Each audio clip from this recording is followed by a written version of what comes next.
Good morning, guys. I'm going to tell you a story today, our Bible story. And this is, I'm sure, the most sad story ever told and the most happy story all wrapped up into one.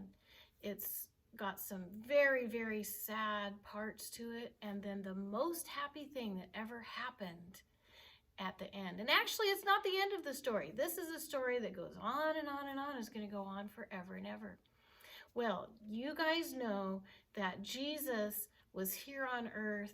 He started out as a baby, born in the stable, and as he grew up, he started to tell people about God.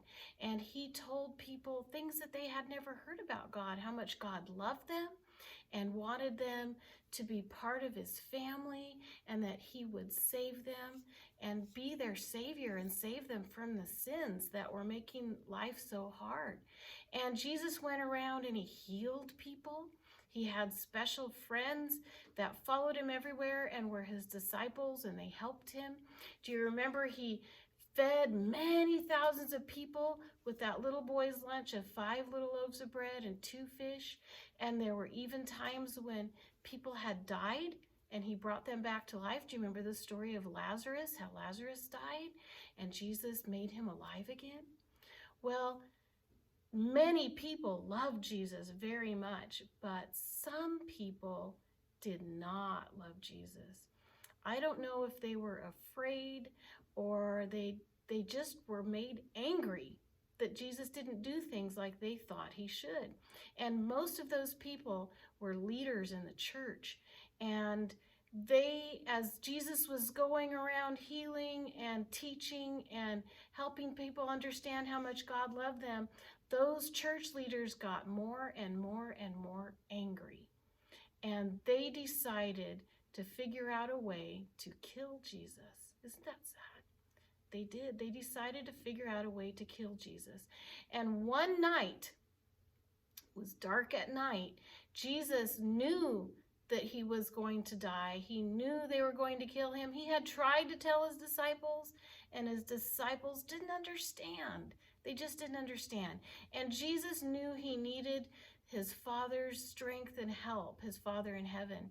And so he went to a special garden that he liked to go to pray. And he was in the Garden of Gethsemane, and he was praying. He tried to get his disciples to stay awake and pray with him, but they didn't understand what was happening, and they were really tired, and they fell asleep.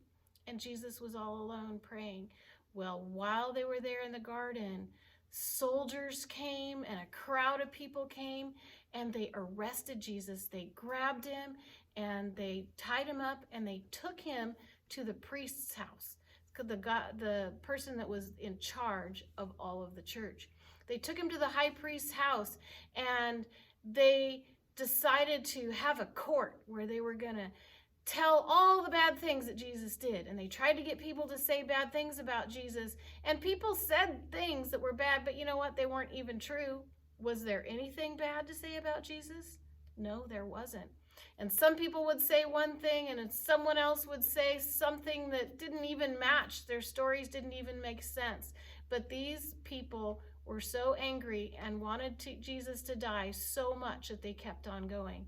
They started doing mean things to him. They blindfolded him. They covered his eyes, and they hit him, and they beat him, and they said, "Hey, you think you're a prophet? Tell us who hit you." And they'd hit him, and he didn't answer. He didn't say anything. They beat him and hit him with ropes and things that would hurt him really badly. And they spit on him, and they did all these things over and over. And they asked him, "Are you the Messiah?" And finally, Jesus did say, "Someday soon you will see me sitting at the right hand of God."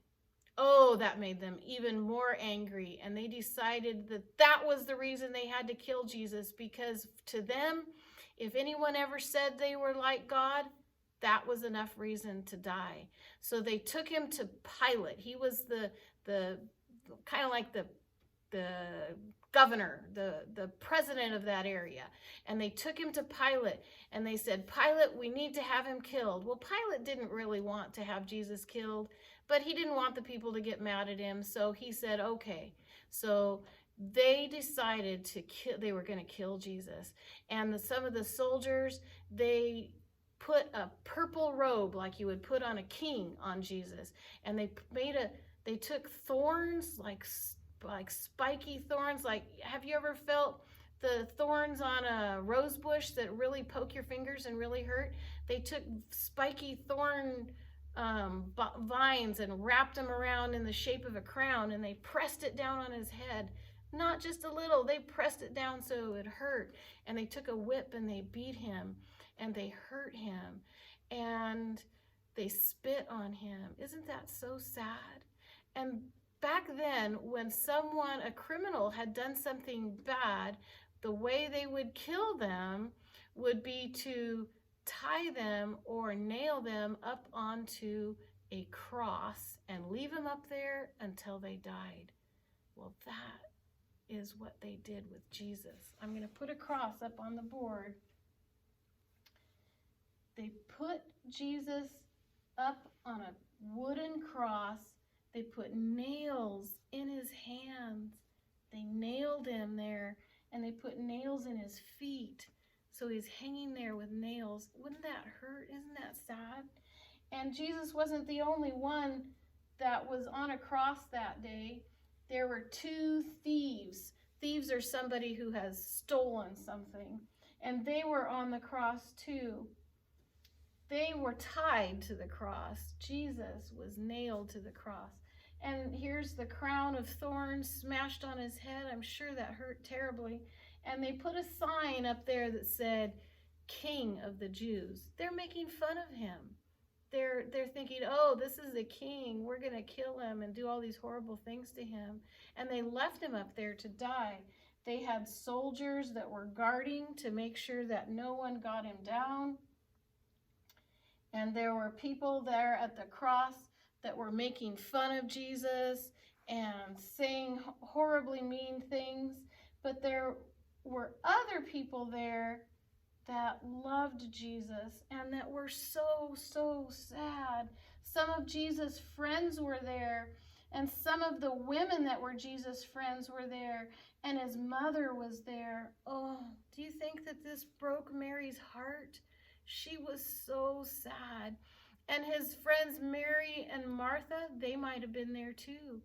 And they were so sad. And Jesus hung on that cross for a long time, for lots of hours. And they just watched him till he died. And finally, right before he died, he looked around at the people and he said, Father, he's talking to his Father in heaven, God, Father, forgive these people. They don't know what they're doing. And then he died. Oh, his friends were so, so sad. So sad. And it was getting ready to be the Sabbath. And they didn't want Jesus to stay up on that cross over the Sabbath. And they wanted to take him down.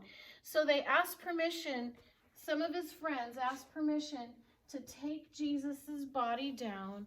And they lowered him down off the cross. Remember, he was dead. He couldn't do anything. He didn't know anything. He was not just sleeping. He was not just sick. He was dead. And they took him down, and they took him and buried him, put him in a tomb.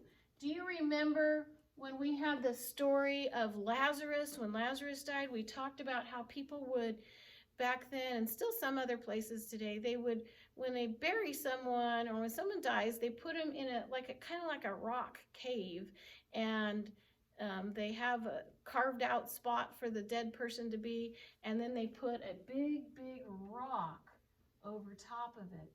Well, some of the people were afraid that Jesus' friends would come and steal Jesus' body. So Pilate said, put soldiers to guard Jesus' tomb so that no one can get in. So they had soldiers standing outside Jesus' tomb to make sure that no one came and stole his dead body. And then it was Sabbath.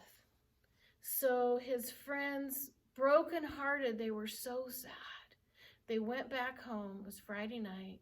All day Sabbath. They stayed home. They just couldn't believe how sad they were.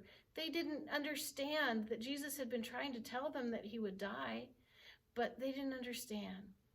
Well, all day Sabbath, Jesus stayed in the tomb and the people stayed home.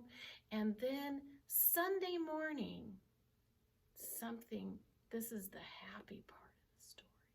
Something super amazing happened. Sunday morning, guess who first came to the tomb? Suddenly there was a bright angel at the tomb, and those soldiers were so shocked. The Bible says they fell down like they were dead. They fell down on the ground like, I guess that means they fainted. They were laying down on the ground like they fainted, and they were dead, and the angel was there. And when the soldiers woke up, guess what they did? They were so scared they were going to get in trouble. They got up and they ran away. And the soldiers were gone. And the angel rolled away the tomb. And guess what? Jesus rose again. Jesus was not dead anymore. Isn't that amazing? Jesus was not dead anymore. Do you know who some of the first people were to see him? Some of the ladies.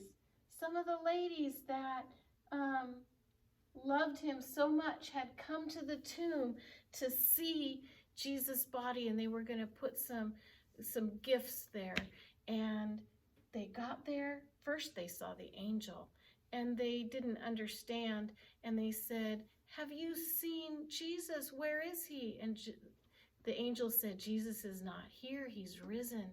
And a little bit later, they saw Jesus, and Jesus was alive.